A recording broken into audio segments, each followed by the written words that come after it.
Hello everyone, my name is Craig Hoyle of Astrology by Craig.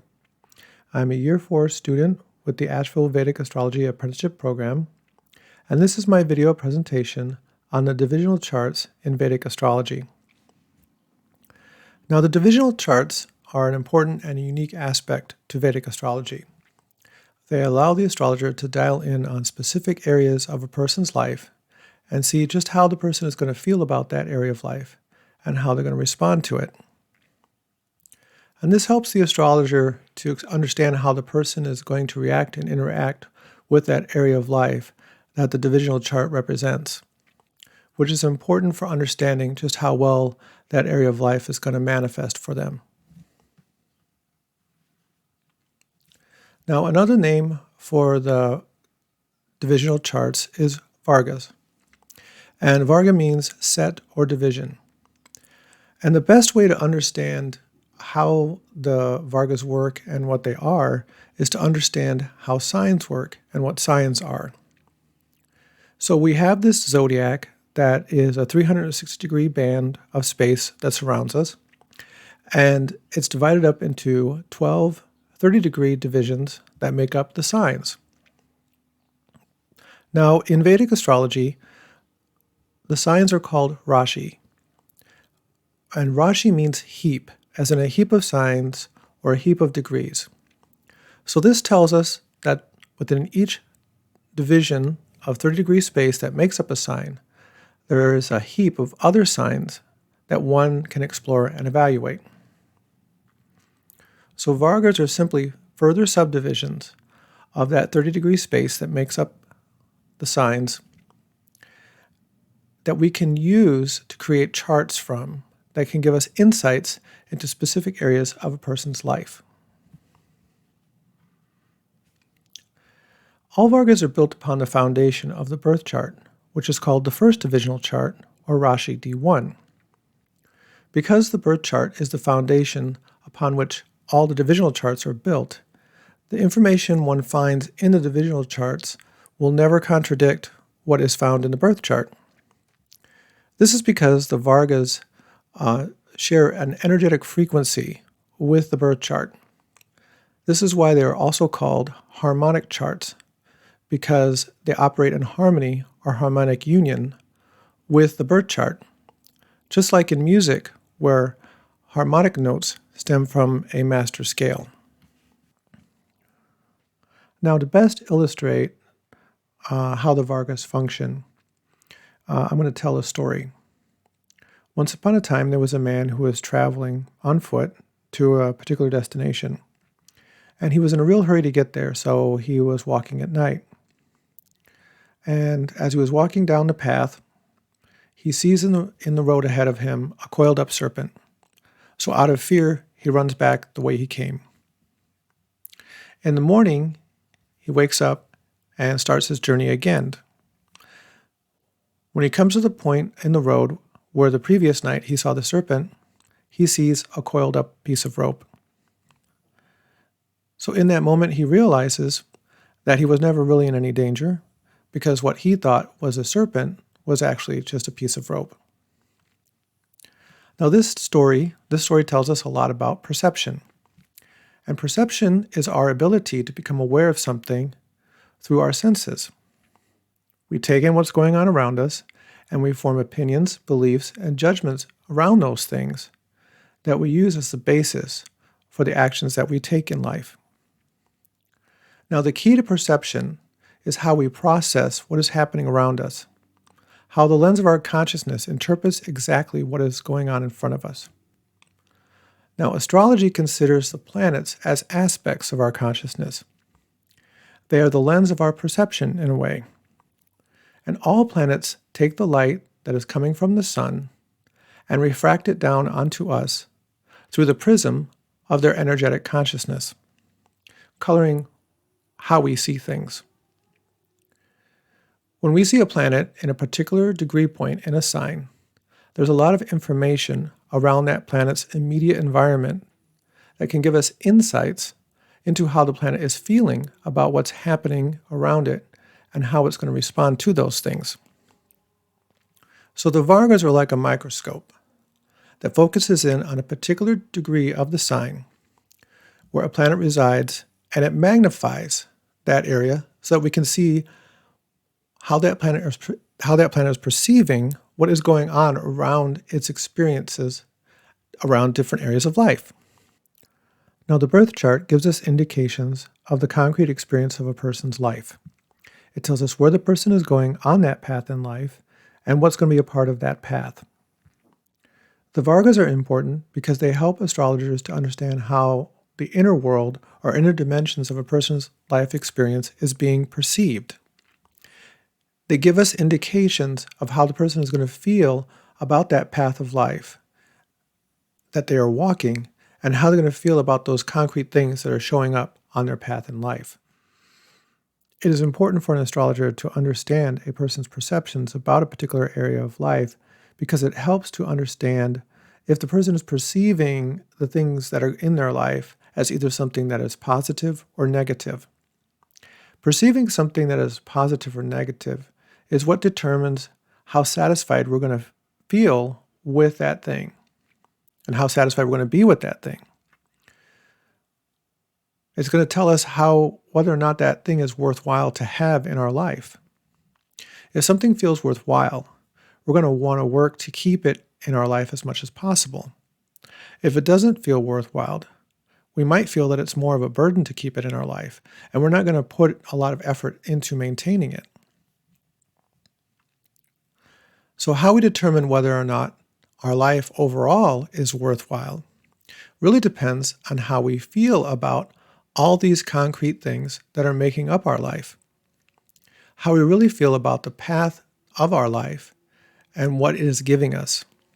For instance, you could have a person who has every material need provided to them in abundance. They could have a lot of money, a big beautiful house full of wonderful things. They could have a bunch of nice cars, every material want gratified in excess. Yet they can feel totally dissatisfied with all of it. And they feel that somehow their life just isn't all that worthwhile because of it. On the other hand, you could have a person that might be working 2 jobs and is just barely scraping by and have almost nothing materially to show for their life. But they just feel that they are blessed and they feel that their life is worthwhile and they feel good about their life. The fullness of our life experience is very much colored by how we feel about those concrete things that make up our life. How those concrete things are being perceived by us determines just to what extent they will be seen as supportive or disruptive aspects of our life path. This is why the vargas are so important. They give astrologers insights into how the person perceives their life experience based on how they feel about all the things that are part of it, making this a great tool for counseling. Vargas are also handy for predictive astrology. Astrologers can look at a planet that is either becoming activated through a dasha or being triggered through a transit and see just what that planet is lighting up in the person's life, which is going to give greater insights into how those periods are going to make the person feel about what is being brought into their life path. One of the best ways to view a birth chart is to think of it as a map. And what are maps? Well, maps are 2-dimensional representations of 3-dimensional space. And they're created to help us read and navigate the terrain of a landscape. In the case of a birth chart, the terrain that we are navigating is the path of a person's life that is unfolding in the zodiacal landscape circling above us. So the divisional charts are like maps within maps. They are finer maps that give you more detail of the terrain of a person's life path around a particular area of life. Because the vargas stem from signs in the birth chart, knowing the nature of the signs and how they function in Vedic astrology is important, particularly in regards to aspects. Now, in Vedic astrology, we have Rasi aspects, and these are sign-based aspects. Now, Rasi aspects are determined and based on the quality of the sign being either as active, fixed, or dual in nature. So we have the active signs of Aries, Cancer, Libra, and Capricorn. And we have the fixed signs of Taurus, Leo, Scorpio, and Aquarius. And then we have the dual signs of Gemini, Virgo, Sagittarius, and Pisces. Now, the way that Rasi aspects works is that all active signs aspect all fixed signs except for the fixed sign that is next to it. And then all fixed signs aspect all active signs except for the active sign that's next to it. And then dual signs aspect all other dual signs. So here in our example, we have the sign of Aries, and we see that it is aspecting Leo, it is aspecting Scorpio, and it's aspecting Aquarius. Now, we have Mars in Aries, and so that means it also is going to be aspecting those three signs. But it's not going to be aspecting Taurus because it is the sign next to it. Now we also have the Sun in Leo. And this Leo is a fixed sign. So Leo is going to aspect Libra, it's going to aspect Capricorn, and it's going to aspect Aries. All the fixed signs, except for Cancer, which is the sign next to it. So the Sun not only is aspecting those signs, but it's also aspecting Mars. So here we have two planets that are Rasi aspecting each other through their positions within the signs of the zodiac. Each varga is created by dividing a sign into specific numerical divisions of equal degree space. The numerical divisions are based on the corresponding area of life that is being explored deeper. For instance, here we have Aries divided into two sections of 15 degrees space, which is creating a hora, or second divisional chart, related to second house themes of resources, prosperity, and wealth. Gemini is being divided into three sections of 10 degrees space each, creating a drekana, or third divisional chart, which gives deeper insights into third house themes of siblings. And Leo is being divided into 7 sections of 4 degree and 17 minutes of space, creating a Saptamsa, or 7th divisional chart, which is going to give deeper insights into seventh house themes of relationships. And each varga is created using formulas that are outlined in Brihat Parahora Shastra, the primary text on Vedic astrology.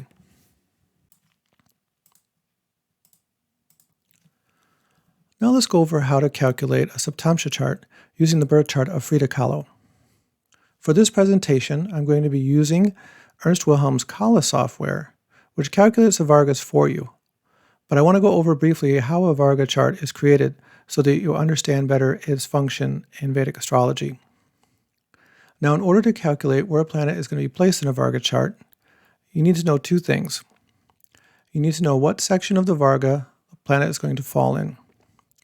And this is based on its degree in the birth chart relative to the divisions of degree space that form a varga. You also need to know what the energetic quality of that space is that the planet is going in that's going to color its perception. Now, what do I mean color its perception? Well, just as I mentioned, the Vedic texts provide the formulas for building the tables that we use to calculate the different divisional charts. Here I have a table that is provided in the Art and Science of Vedic Astrology, Volume 1, that you can use to calculate a Saptamsa chart. You'll notice that in this table, that in the rows, there's a list of numbers going 1 through 12 across. And this highlights a really important factor that's going to help you understand how vargas are created and also how to interpret them. So in Vedic astrology, originally, the signs did not have names. They were originally called sign 1, sign 2, sign 3, and so forth. And it wasn't until the time of Alexander the Great and his invasion of India that the Western practice of putting names to the signs became something that was used in more common use in Vedic astrology. Before that time, if you had gone to an astrologer for a reading in India, he wouldn't have said that Mercury is in Leo, he would say Mercury is in sign 5. And this is really important to understand that the signs can be seen as energetic fields where planets, as facets of our consciousness, grow and develop the areas of life they are responsible for, represented by their inherent nature as karakas or producers, and also as house lords. When we view the signs as energetic fields, we identify them more by their unique energetic qualities and signatures than with symbolic qualities which are often associated with a name. So vargas are calculated and interpreted by considering the signs as energetic fields. When a planet falls in a specific numerical division of a varga, that subdivision will have the exact same energetic quality and signature of one of the 12 signs. The energetic qualities of that sign will color the perception of a planet's immediate environment. So, in order to build our Saptamsa chart, we're going to start first with the ascendant degree, because that is the most important degree of any chart, because that is the foundational degree upon which the whole chart is being created. And so we're going to take the ascendant degree of Frida Kahlo's birth chart, which is 23 degrees and 30 minutes, and we're going to put it in this table right here. And we're going to see where it falls among the seven sections of degree space. So we're going to take this 23 degree, 30 minute point, and we go across our Saptamsa table and see where it falls among the 7 sections of degree space in our Saptamsa. And we look and we see that over in column 6, we have a range of 21 degrees, 26 minutes, and 25 degrees and 43 minutes. So that means that this ascendant degree is going to fall in the 6th column of our Saptamsa chart. So now we're going to take the sign that ascendant degree is in, which is Leo, and we're going to see where it falls in the Saptamsa chart. So we go to this first column right here, and we go down until we find the number 5, which is Leo. And then we go across and see where it meets the previous degree point in the sections. And we see that the number 10 here. Well, that means that our ascendant degree is going to fall in the 10th sign of our Saptamsa chart. And so we look over here in our Saptamsa chart and we see there's the ascendant degree in our Saptamsa chart. So now let's go over and see where Mercury is going to fall. So we have Mercury at 6 degrees, 20 minutes. So we're going to, once again, take that degree and over across here and see that it falls in section column 2. And now we're going to go back over to our 5th sign and see where that meets our degree point. And we see that the number 6 is there. So that tells us that Mercury is going to fall in the 6th sign of our Saptamsa chart. So we look over here in column, we see there's Mercury in Virgo, the 6th sign. Now, each formula for calculating a varga will have a different way of determining where a planet is going to be placed in that varga, as well as what energetic quality that space is going to reflect. But all vargas are built on this principle I have outlined of taking the degree and sign position of a planet and using those factors for determining its placement in the creation of a specific varga. Now, some higher vargas, like the Kavadamsa D40 and the Shashtiamsa D60, divide the sign into sections that are just small fractions of degree space. And this is why twins who are born minutes apart can have different personality traits. The few minutes between their births can shift an ascendant degree by just a few degree points, but it can create completely different vargas. There are 16 divisional charts that are commonly used in Vedic astrology today. These 16 vargas are collectively called the shodasha varga. Now, there are a few other divisional charts that exist out there, but it is these 16 which are kind of considered the standard and are the ones most commonly used. Each divisional chart represents an area of life that corresponds to the number associated with its name. For example, the third house in every birth chart represents one's siblings. So the third divisional chart, or the drekana, represents how we feel about our siblings. This is how the vargas are harmonics of the Rasi. They correspond numerically with the 12 houses of a birth chart. Now you notice that some houses, like the 5th, 6th, and 11th, don't have corresponding vargas assigned to them. This is because those areas of life are tied to other areas of life, and so are explored more fully in other vargas.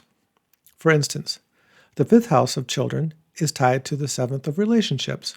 One can't have children without first having a co-creative partnership that sets the foundation for having a child and raising it. So we look to the 5th house in the Saptamsa for indications about children. The 6th house is tied to the 30th of health problems and misfortunes. We often feel illness and delays in the context of something that is negative, evil, or dangerous. So when we want to know more about how we respond to health issues, we look to the 6th house in the trimsamsa.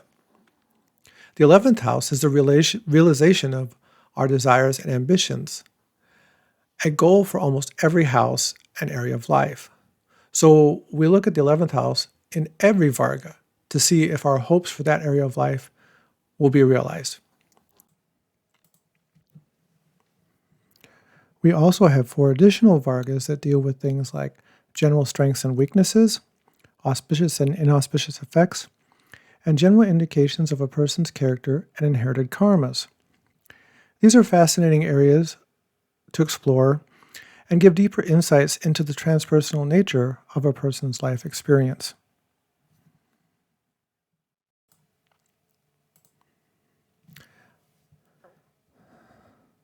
Now let's look at how to use the vargas in an astrological assessment by looking at the chart and life of the artist Frida Kahlo.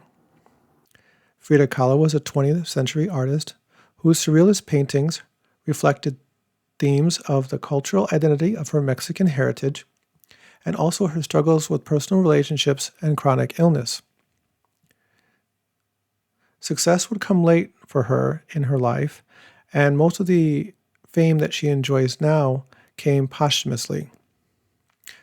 Today, she is widely considered to be one of the foremost female painters of the 20th century, especially in Mexico, where her artwork is considered a national treasure. Now, Kahlo's life was filled with lifelong health issues and relationship struggles. She contracted polio at the age of 7, which left her right leg withered and weakened and prone to chronic ulcers and infections that eventually resulted in its amputation at the age of 48. She was also in a very serious bus accident when she was 18. And in the accident, a handrail from the bus pierced her pelvis and her uterus. It also broke her spine in 3 places. And her right leg was also broken in several places. And her right foot was dislocated and crushed in this accident. And it was during the recovery from this very serious accident that she began to paint. And she had a special easel constructed so that she could paint while she was lying down on her back. She would undergo many surgeries over the course of her life to try to correct the damage that had been done from this very severe accident.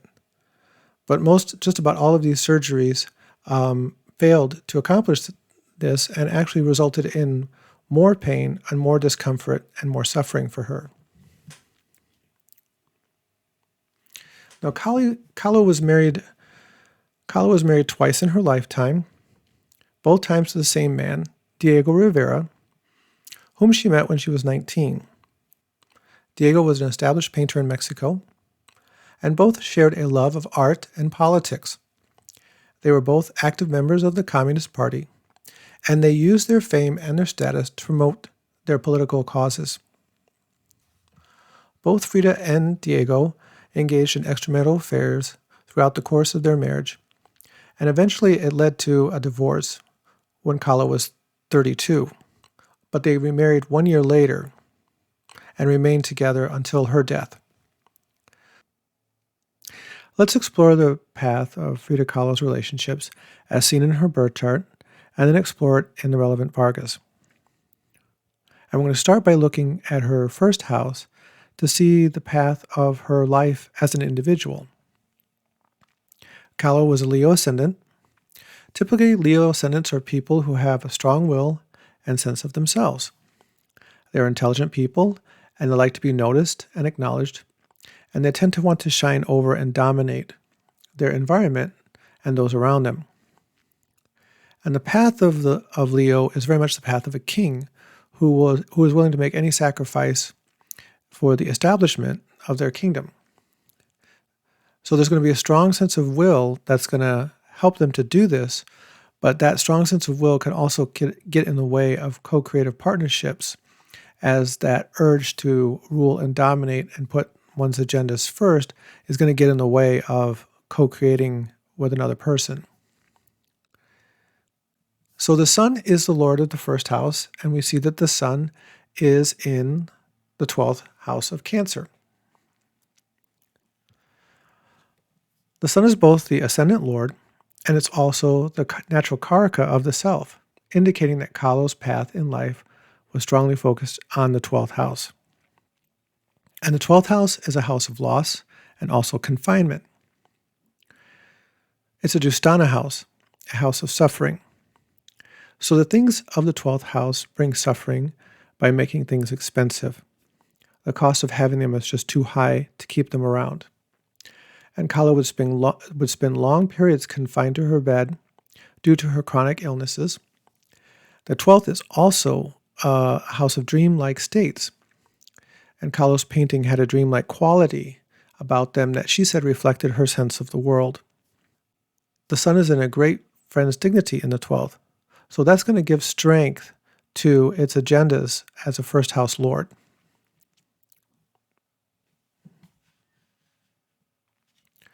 Jupiter is with the sun, and Jupiter is exalted.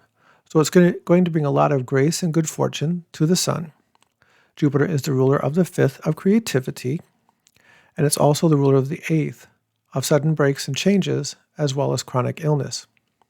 So these Jupiterian things are going to be part of Kahlo's life path. Rahu is also with the sun in the 12th. And Rahu, the sun, tells us that there will be confusion and insecurity with a person's sense of individuality. Outwardly, Kahlo will seem confident, willful, and charismatic, but inwardly, these qualities are actually missing. And so her expressing them is more out of a desire to actually embody them than due to the fact that she actually really possesses them.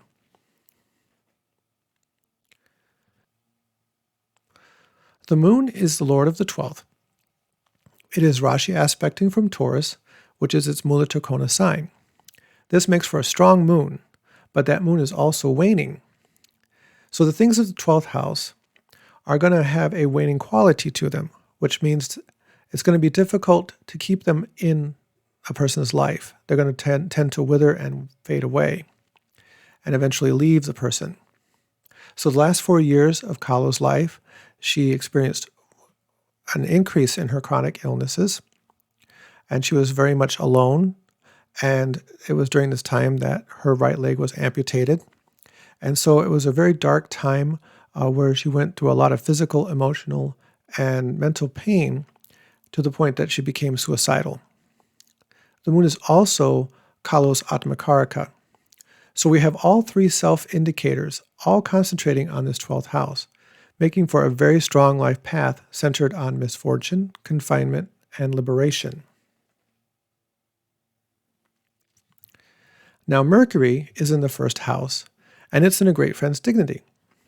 And this is going to give manifesting strength through giving a sharp and inquiring mind to the person. Mercury is a Vyasha planet, and Vyasha is one of the 4 castes, and it's the artisan or tradesperson caste. And so Mercury is going to bring skills as an artist to the body of the person due to its position in the first house. And Kahlo taught herself to paint, and she developed her technique when she was bedridden for several months after the bus accident. Now, Mercury rules the 2nd and 11th houses.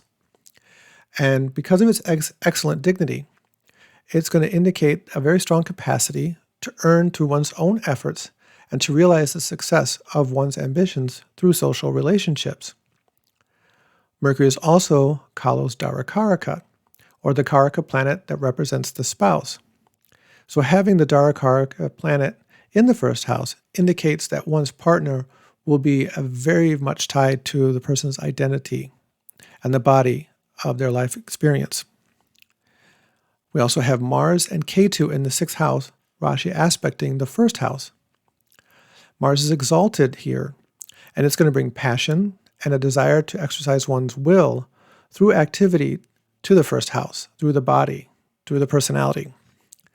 But the presence of Ketu is significant, and Ketu in the 6th indicates a person who in past lifetimes derived security through the application of hard work and intelligence to overcome life's difficulties.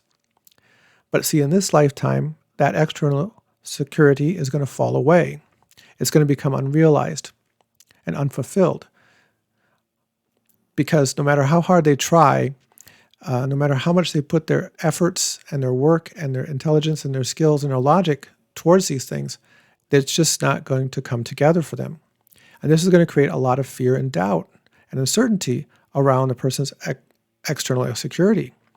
Because the goal of Rahu and Ketu ultimately is to develop inner security, to handle and meet the outer instability that is going to be a part of a person's life experience. To look at relationships, we need to start with the 7th house, the house of partnerships. The 7th house is an Aquarius, and Aquarius brings energies of the 11th sign to the 7th house, indicating that the person is going to seek security through one's social and political relationships, and these are going to be part of their concrete experience of partnerships. Saturn is the lord of the 7th, and Saturn is in the 8th house of Pisces. And this is not a good placement for Saturn because the 8th is another Dustana house. It's another house of suffering. And the way that the 8th house brings suffering into a person's life is it's going to bring sudden breaks and changes that literally come out of the blue. So there's a certain amount of vulnerability associated with the 8th house because it brings these unforeseen events that are just totally beyond your control. Saturn is an enemy's dignity here. According to the Art and Science of Vedic Astrology, Volume 2, having the Lord of the 7th in the 8th as a negative is going to put relationships in a state of constant crisis. It makes the person's mate prone to affairs, and there can be a lot of overanalyzing on the insecurities around one's relationships and a lack of happiness in connecting with others. When Saturn is distressed, it can make one give in to their worst fears and impulses, pushing them into self-gratifying and self-validating behaviors and activities. Because this is happening in the 8th, it can make a person seek extramarital affairs and experimental relationships. Frida had numerous extramarital affairs with both men and women. Now, Jupiter, Sun, and Rahu are aspecting the 7th house from the 12th. Jupiter is going to bring 5th and 8th house affairs to the 7th house of relationships. So themes of creative expression and chronic illness are going to be part of Kahlo's relationship experience. Jupiter is also the natural karaka, or indicator of one's spouse in the chart of a woman, or in the chart of a person who is attracted to men. So Jupiter's exalted status tells us that there will be benefits in creativity and wealth coming from the spouse, because the 8th house also represents inherited wealth, or wealth that comes from others. Now, in addition to being a house of relationships, the 7th is also the house of relating to the public. Sun is going to bring first house qualities of the body and one's identity to the 7th house of relationships and the public. Rahu will stimulate the need for inner security through one's long-term relationships. As the outer security of these relationships becomes broken and falls away, it's going to push Kahlo into looking deeper inside for inner security. What we find here is that for Kahlo, partnerships will be centered around the connections that were part of her social life, that the concrete aspects of the relationships will be focused on how it relates in the context of her social and political relationships. Kahlo's husband Diego was well established in the social and political circles of his artistic community. The Karaka planet that indicates him, Mercury, is in Kahlo's first house, and so this is tying him to her life path and to her identity, as it was so with all of her partners, and to a certain extent with the public as well. So many of Kahlo's extramarital affairs were with individuals that she saw as peers or mentors within these circles.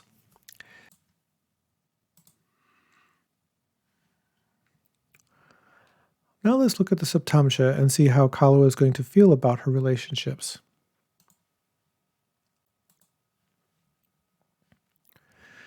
We have an ascendant in Capricorn, and this tells us that Kahlo viewed the body of her relationships in a Capricorn-colored way. She will perceive these relationships in a practical and realistic fashion. There will also be a quality of seeking status and security from these relationships, as well as a quality to endure and persevere through difficult times. Now, in every varga, there's going to be important planets that are going to be key for understanding how that area of life is going to unfold for the person. Each varga has a primary karaka. The primary karaka planet usually has an energetic quality as a natural karaka that matches the area of life that is being explored. How a primary karaka is doing in a varga really sets the tone for just how that area of life is going to be perceived by the person.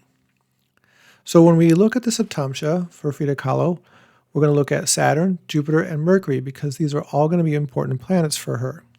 Saturn is the lord of the 7th house in the birth chart. Jupiter is the natural karaka of the spouse, and it's also the primary karaka for the Saptamsa. And then Mercury is the Dara karaka planet. And then we're also going to look at the Sun because it is the natural karaka of the self. So Saturn is in an enemy's dignity in the D7.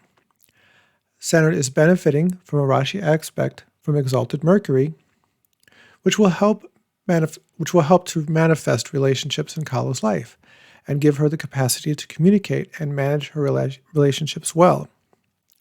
She's going to feel that she's on top of them. But Saturn is also suffering from a Rasi aspect from Rahu in the D7, which is going to cause confusion and result in cravings and desires that can pull her into sexual experimentation. Ketu is also Rasi aspecting Saturn, and it's going to create frustration and obsessions around creativity as a spiritual experience.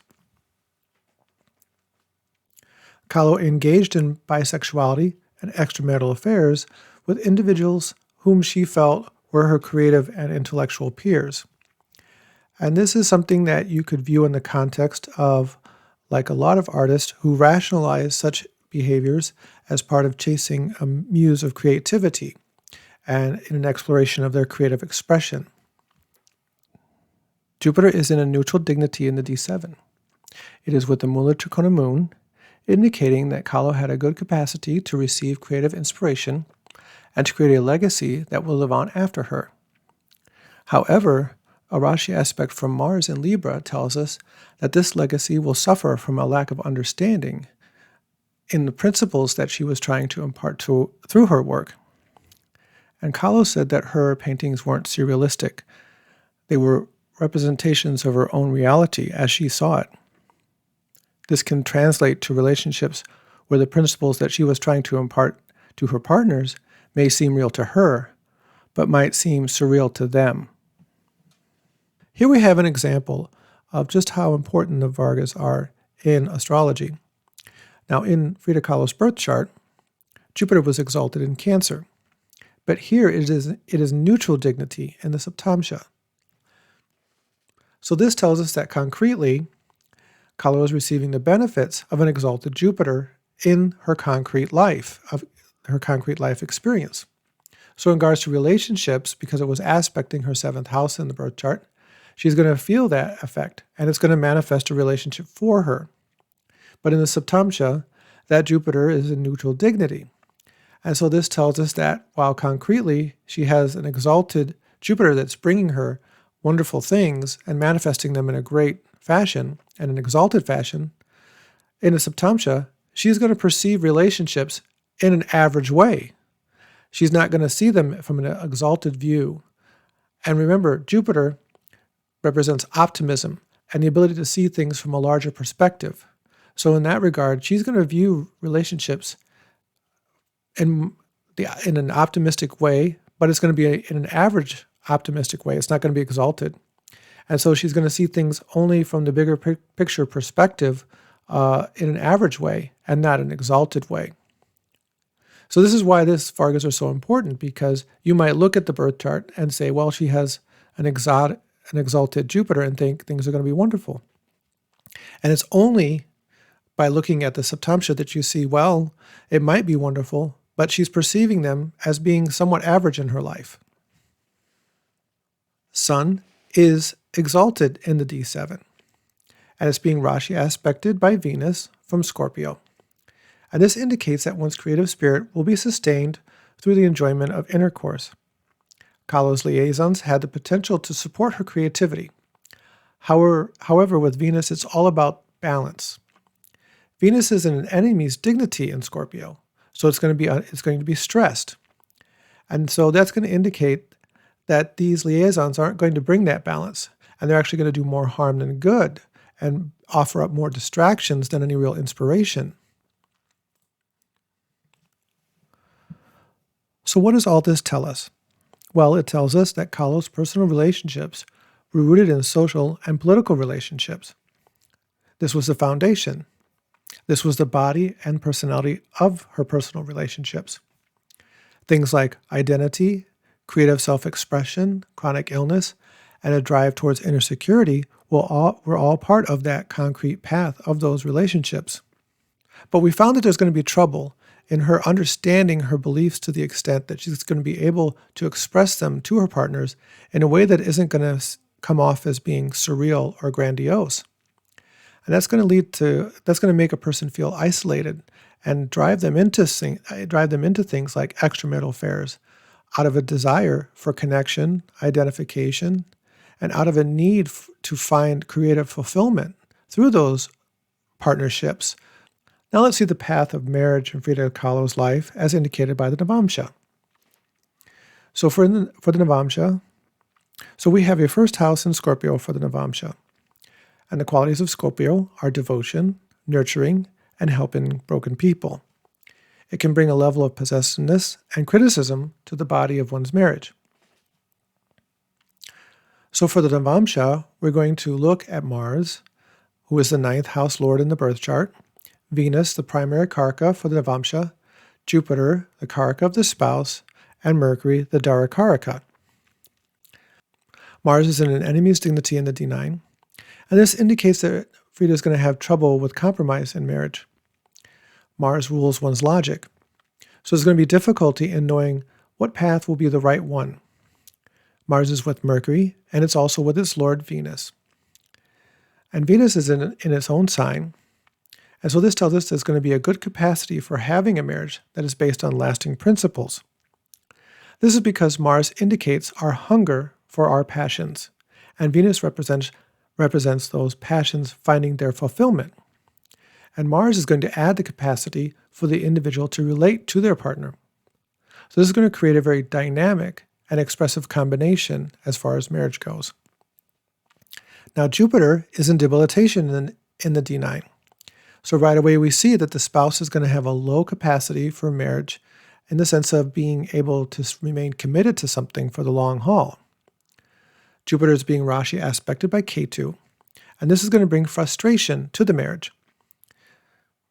Jupiter is also being aspected by Mars, Venus, and Mercury, and this is really interesting because that dynamic capacity that I just explained is not only going to be felt by Frida, but also by her spouse. Now, Sun is aspecting Jupiter from the first house of Scorpio. Sun is in neutral dignity, which will have an average capacity for both Frida and her spouse to manage their marriage intelligently and make the necessary sacrifices in order to maintain it. Frida and Diego had a tumultuous marriage filled with infidelities on both sides.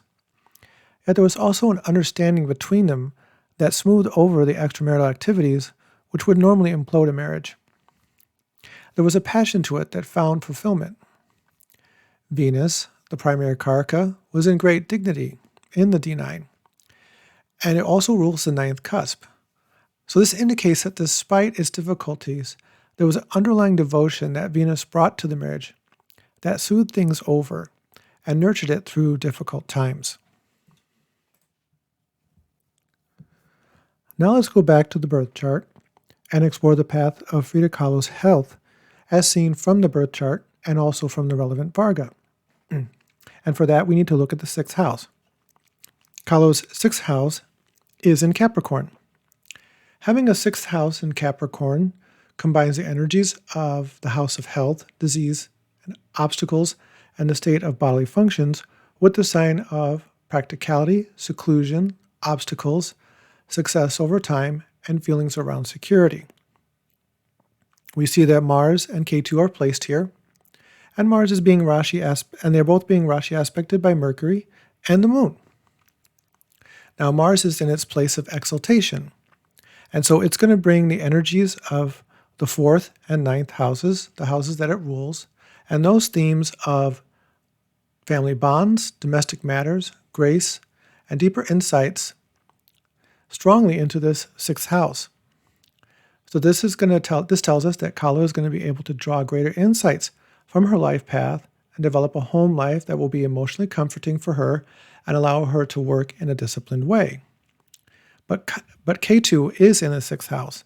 And as I talked about before, when K2 is in the 6th, it means that the person has developed over past lifetimes a strong outer security at the expense of inner security.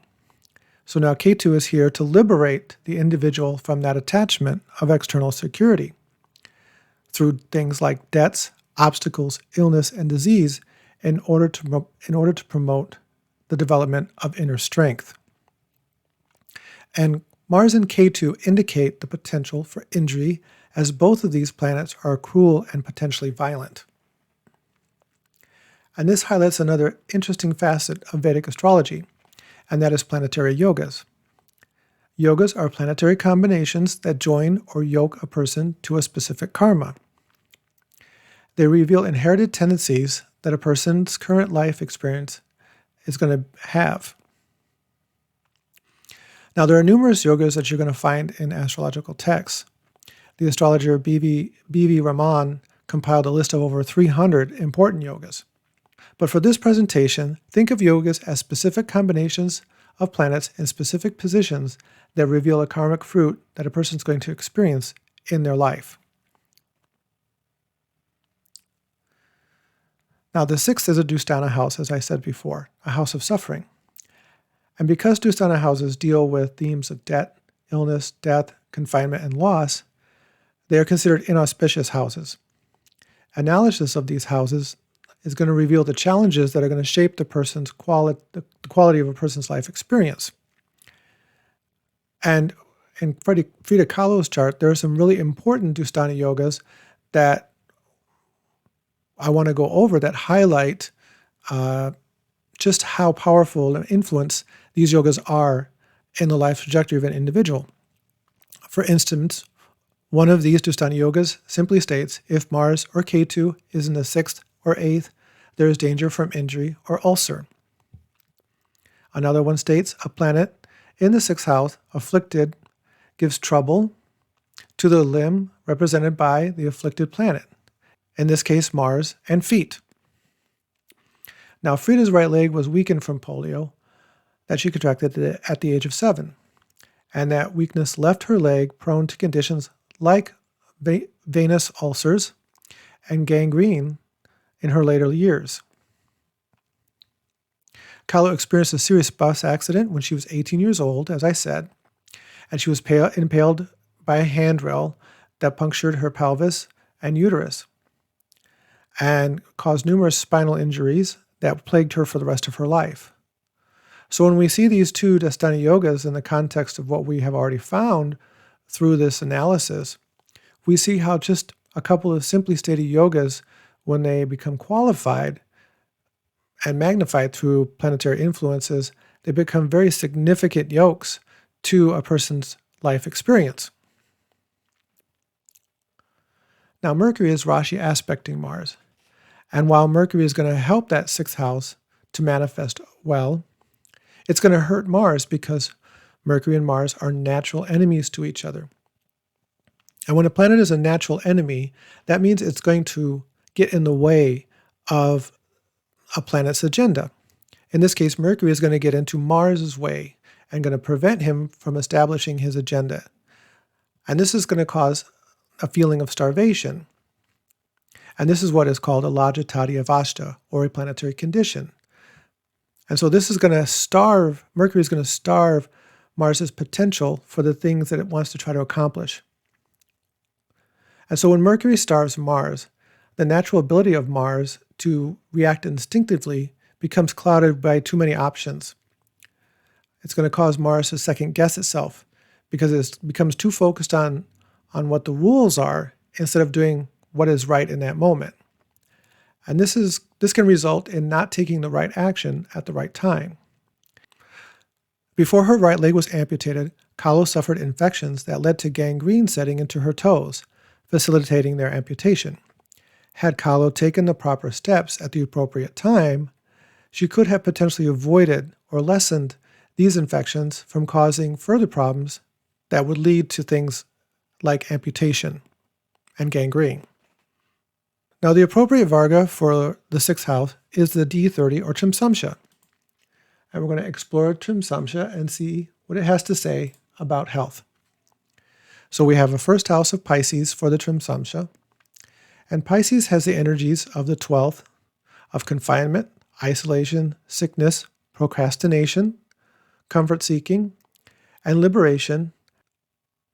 And that's all going to have an energetic quality to the body of the Varga chart for health problems. Now, the important planets for the trimsamsa are Saturn, the lord of the sixth house, and Sun, the natural karaka of the body. Saturn is in its own house in the D30, and so that's going to give strength to one's longevity. However, Saturn is being Rashi aspected by Mars and the Sun, and this is going to hurt Saturn and make one prone to accidents and surgeries due to this strong Rashi aspect.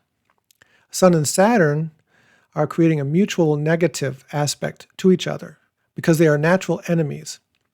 And this is going to have a negative impact on each other, which is going to hurt Kahlo's ability to suffer through her ailments, and it will zap her energy and her sense of worth.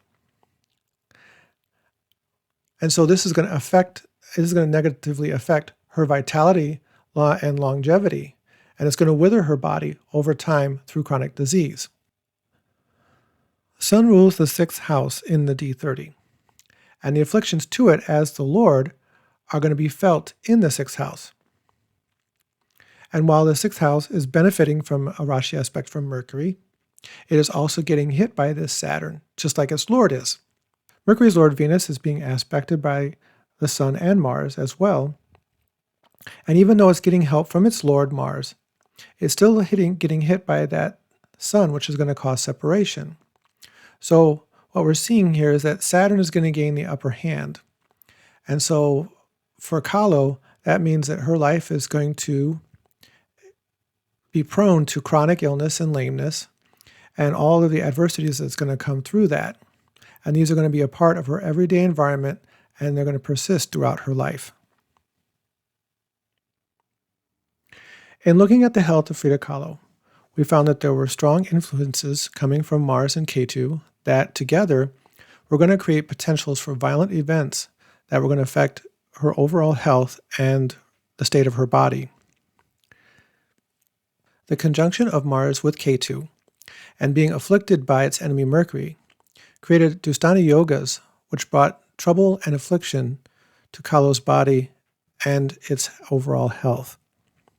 In the trimsamsa, we saw how a very painful Sun and Saturn aspect weakened Kahlo's strength of character. It weakened her confidence and motivation, and left her feeling insecure and depleted. In exploring the life of Frida Kahlo, we see just how important the vargas are. We saw indications that social and political relationships, as well as extramarital affairs, were going to be part of the concrete path of her relationships. But when we explored the path of her relationships through the relevant vargas, we found that the interdimensions of these relationships was going to be driven in large part by a desire for creative expression and out of a need to connect with others.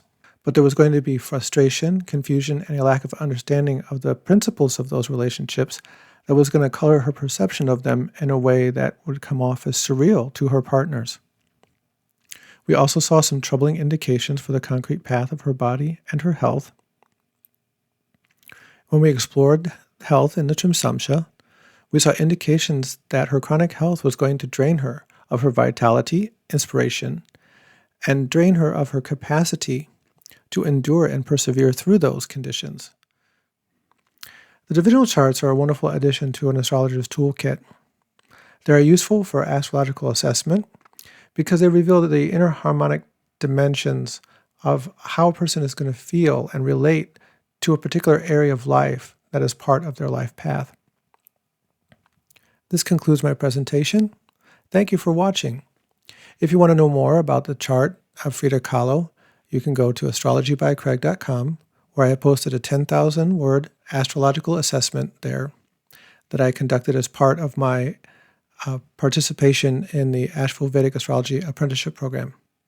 Thank you again for watching, and I hope you have a wonderful day.